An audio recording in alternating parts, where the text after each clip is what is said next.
बिस्मिल्लाहिर्रहमानिर्रहीम। आज के लेक्चर में कुछ प्रॉब्लम्स जो हैं वो रिवाइज कर लेते हैं। जैसे लिमिट्स है आपके पास, कंटिन्यूटी, डिफरेंशिएशन, इंटीग्रेशन एट्सट्रा। इस लेक्चर के इख्तिताम पे आप जो है इस काबिल होने चाहिए कि आप लिमिट्स निकाल सकें। आपको तरीका पता होना चाहिए कि कैसे कंटिन्यूटी चेक की जाती है फंक्शंस की। आप अलजेब्रिक फंक्शंस और ट्रिग्नोमेट्रिक फंक्शंस को डिफरेंशिएट करने के काबिल होने चाहिए। और सादा इंटीग्रल्स जो हैं वो आपको इंटीग्रेट करने आने चाहिए। सबसे पहले लिमिट्स का एक क्वेश्चन देखते हैं। आप देखें कि यहाँ पे क्वेश्चन है, limit x approaches to two x square -4 x-2। अब देखें, इस तरह का अगर लिमिट का क्वेश्चन आए तो सबसे पहले आप इसको सिंप्लीफाई करने की कोशिश करते हैं। आप देखते हैं अगर कोई फार्मूला है तो वो आप यूज़ करें ताकि इसमें कुछ कैंसिलेशन वगैरह हो जाए। फॉर एग्जांपल ये देखें, x² - 4 जो है, ये आप देख सकते हैं कि दो स्क्वायर के दरमियान माइनस है। तो आप क्या करेंगे, एक दफ़ा माइनस करके और एक दफ़ा प्लस करके इसको लिखेंगे। अब ये एक्सप्रेशन जो है वो आपका ये बन जाएगा x-2 x+2 ओवर x-2। आप देखें x-2 और x-2 जो है वो यहाँ पे कैंसिल हो जाएंगे। आपके पास x+2 बच जाएगा।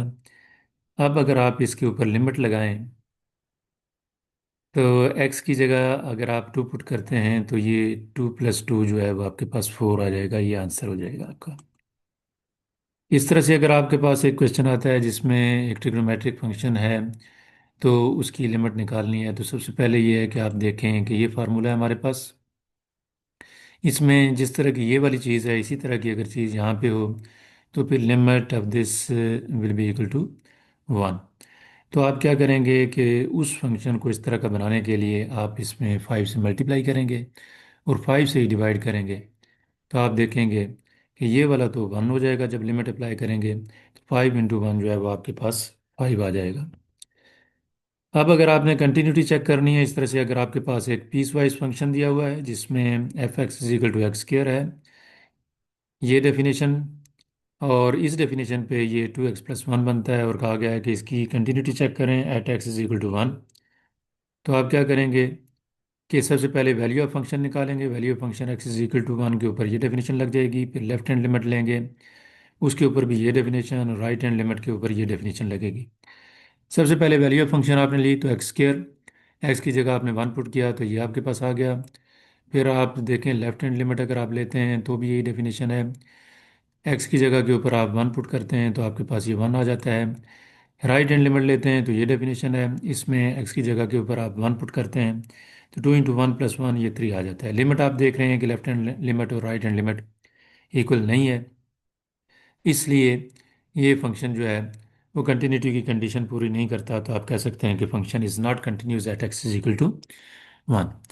डिफरेंशिएट करना है अगर इस तरह से, अगर आपको कोई फंक्शन दिया हो जो कि प्रोडक्ट फॉर्म में हो तो आप इसको के ऊपर प्रोडक्ट फार्मूला लगाएं। प्रोडक्ट फार्मूला क्या है कि दो फंक्शन हैं, इनको आप u × v कह सकते हैं। सबसे पहले आप u का derivative into v as it is plus u as it is और v का डेरिवेटिव। इसमें u आप x² + 1 ले लें, v x³ ले लें, तो आप देखेंगे कि इसका डेरिवेटिव जो है वो 2x है, ये एज इट इज़ आ जाएगा, प्लस ये एज इट इज़ और इसका डेरिवेटिव 3x² आ जाएगा। ठीक है, इसको अगर आप मल्टीप्लाई करें तो ये 2x⁴ आ जाता है, ये 3x⁴ आ जाता है प्लस 3x²। ये ऐड होके तो आपके पास 5x⁴ आ जाता है प्लस 3x²। ये इसका आंसर हो जाता है। फिर अगर आपके पास दो फंक्शन डिवाइड हो रहे हों तो आप क्वोशंट रूल लगाएं। क्वोशंट रूल क्या है कि u और v है तो v का square v as it is into u का derivative minus u as it is into v का डेरिवेटिव। एग्जाम्पल में आप देख लें कि अगर आपके पास u = x² + 1 है, v = x है, तो आप इसके ऊपर क्वोशंट रूल लगाएं तो आप देखेंगे कि इसका ये एज इट इज़ आ गया, इसका स्क्वायर ये एज इट इज़, इसका डेरिवेटिव 2x आ गया, ये एज इट इज़ आ गया और इसका डेरिवेटिव 1 आ गया। इसको आप मल्टीप्लाई करें तो 2x² आ जाता है, ये -x² - 1। 2x² में से x² माइनस गया तो x² आ गया, और x² और x² अगर डिवाइड करें तो 1 आ जाता है, -1/x²। ये इसका आंसर आ जाता है। इंटीग्रेट करना है इस तरह से, अगर एक से ज़्यादा टर्म्स दी हुई हैं तो हर टर्म को आप इंटीग्रेट कर लें और फिर आपस में कंबाइन कर लें। आप क्या करेंगे कि 4x³ इसको इंटीग्रेट करें तो पावर में एक ऐड करें, x⁴ डिवाइड बाई 4 कैंसिल हो जाएगा, x⁴ आ जाएगा। -6x dx पावर में एक ऐड करें तो x² हो जाएगा डिवाइड बाई 2, 2 3 × 6 तो 3 आ जाएगा, यहाँ पे 3x² आ गया। इसी तरह से 5 है तो यहाँ पे x⁴ है तो x की पावर में 0 में एक ऐड करेंगे तो 1 आ जाएगा, तो 5x आ जाएगा। इन सारों को कंबाइन करके लिखेंगे तो आपके पास ये +c constant of integration. Trigonometric function है जिसमें cos x है, sin x है, तो आप जानते हैं कि cos x की इंटीग्रेशन sin x होती है, टू कोफिशिएंट है वो ऐसे ही आ जाएगा। फिर इसी तरह से -sin x की इंटीग्रेशन cos x होती है, तो आप इन दोनों को कंबाइन करके लिखें +c which is a constant of integration. इस तरह से अगर कोई फंक्शन है x⁻³ तो आप क्या करेंगे कि पावर में एक ऐड करें और आंसर से डिवाइड करें +c which is a constant of integration. तो 3/2 में एक ऐड करें तो 5/2 हो जाएगा, 5/2 से डिवाइड करें +c कांस्टेंट ऑफ इंटीग्रेशन आ जाएगा। तो ये इसका आंसर आ जाता है। अगर इस तरह से कोई डेफिनेट इंटीग्रल है जिसमें आपको लिमिट है तो फिर आपके पास कांस्टेंट ऑफ इंटीग्रेशन नहीं आता, बल्कि इसके सोल्यूशन में लिमिट पुट हो जाती हैं। cos x का इंटीग्रल जो है वो हमारे पास sin x होता है। पहले फाइनल लिमिट पुट करें जो कि π/2 है, फिर इनिशियल लिमिट पुट करें जो कि 0 है।